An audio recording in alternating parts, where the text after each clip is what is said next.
नमस्कार प्रेक्षकांनो, ठरलं तर मग या मालिकेच्या आजच्या भागामध्ये आपण पाहत आहोत की अर्जुन आणि सायली हे दोघंही सुमन काकूला शोधण्यासाठी तिथे आलेले असतात.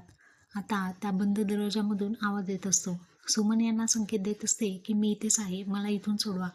परंतु ती खोली बंद असते, बाहेरून कुलूप असतं.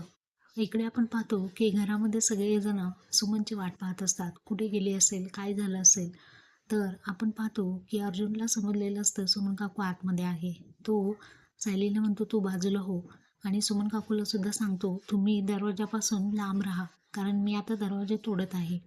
इतक्यात गुंडांनी अर्जुनवरती हल्ला केलेला असतो आणि अर्जुन सुद्धा त्या गुंडांशी सामना करत असतो. इतक्यात सायली काठी घेते आणि त्या गुंडांना सायली सुद्धा मारू लागलेली असते.